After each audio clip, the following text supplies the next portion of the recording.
La petite phrase polémique du week-end, celle d'Éric Zemmour. Lors d'un déplacement dans les Hauts-de-France, le candidat d'extrême droite a dénoncé la présence des élèves handicapés dans les filières classiques des écoles. On va en parler.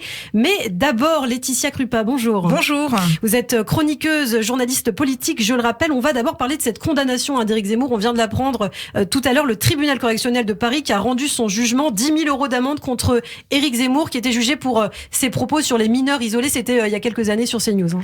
Exactement, et ça aurait dû être l'actualité finalement de ce matin partout, et pourquoi pas du week-end. Vous savez, les médias en général font des avant-sujets, c'est-à-dire annoncent l'actualité qu'il y aura la semaine prochaine.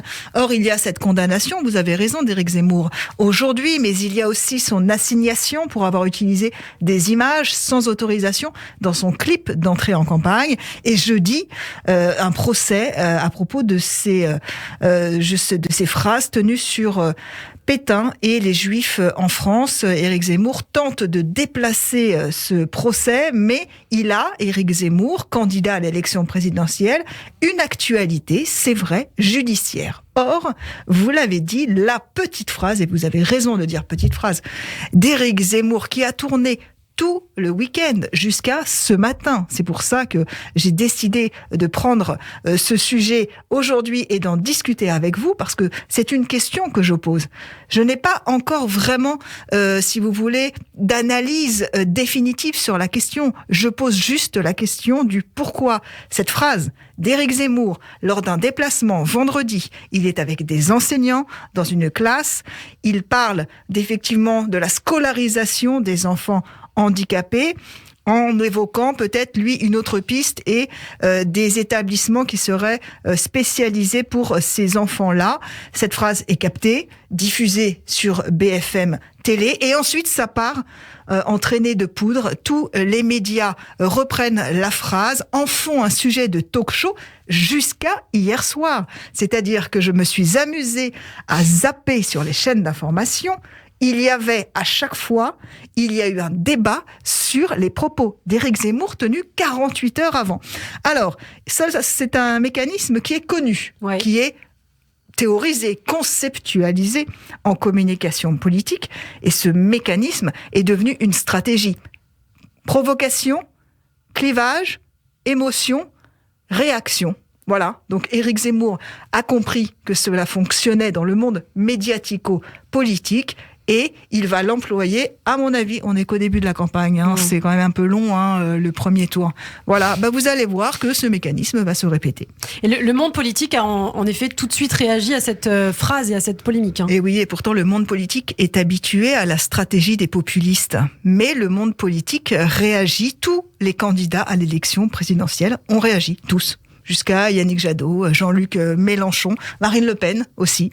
Et pour le gouvernement, puisqu'Emmanuel Macron n'est pas encore déclaré, c'est Sophie Cluzel, la secrétaire d'État chargée aux personnes handicapées, qui, elle, a dénoncé la gifle pour les personnes handicapées. Donc, Éric Zemmour, à la fin du compte, c'est-à-dire que quand on s'extrait un peu, qu'on regarde cette séquence de communication et qu'on en analyse les résultats, Éric Zemmour a fait réagir tous ses adversaires.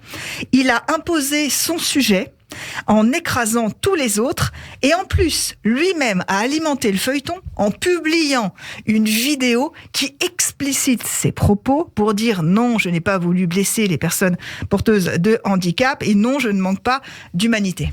Mais les médias ont aussi une responsabilité quand ils mettent en exergue autant ce sujet, comme vous le disiez, vous avez vu sur toutes les chaînes qu'on en parlait. Oui, c'est pour ça, il y a une responsabilité médiatique. Je voudrais juste que les responsables éditoriaux m'expliquent pourquoi, alors que Éric Zemmour n'a pas le poids politique qui correspond à ce traitement médiatique, s'il était effectivement le grand favori de l'élection présidentielle. Oui. Quand on regarde les sondages, alors bien sûr qu'ils fluctuent, c'est normal, en fonction de la photographie qui elle-même, par définition, évolue en fonction du temps, mais Éric Zemmour est derrière les grands favoris de cette élection présidentielle. Éric Zemmour, 12, 13, 14% peut-être, mais ces pourcentages-là, puisque on a pour l'instant les sondages, les enquêtes d'opinion pour se faire un peu une idée du poids politique qu'a chaque candidat à l'élection présidentielle, ça ne justifie absolument pas ce traitement médiatique qui finalement amplifie un phénomène qui peut-être n'existerait pas sans cette loupe médiatique. Je pose juste la question de la responsabilité des médias de créer un artefact politique. Bien sûr, Éric Zemmour est candidat à l'élection présidentielle, on l'a tous compris, il s'est déclaré. Mais pour le moment, il n'est peut-être pas à la hauteur, encore une fois, du traitement médiatique dont il bénéficie. Alors justement, la question se pose pour Éric Zemmour, est-ce que le fait qu'on parle autant de ces phrases polémiques, ça peut l'aider ou au contraire l'empêcher pour les 500 signatures qu'il désire tant? Oui, alors ça, il faut aussi faire un petit peu attention parce que c'est la petite musique lancée par Éric Zemmour. Alors évidemment, tout le monde lui pose la question à chaque fois, savoir s'il a ou pas ses signatures. Est-ce que oui ou non, finalement, ce personnage, on est en plein Netflix politique. C'est vrai que beaucoup d'observateurs l'attendaient, mais on est là-dedans, ce personnage comme ça, provocateur, clivant. Est-ce qu'il va, oui ou non, finalement être au premier tour? Vous voyez, en fait, c'est un peu un fonctionnement fictionnel des médias. On est dans le feuilletonnage de la politique.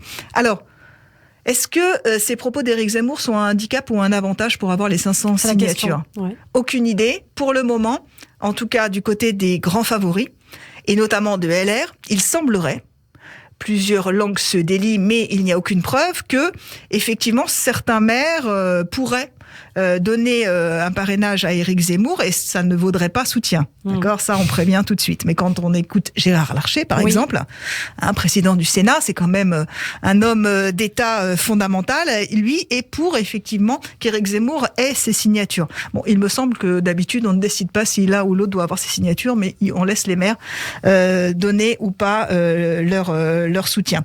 En tout cas, effectivement, pour la droite, c'est un pari cynique pour la droite et Emmanuel Macron.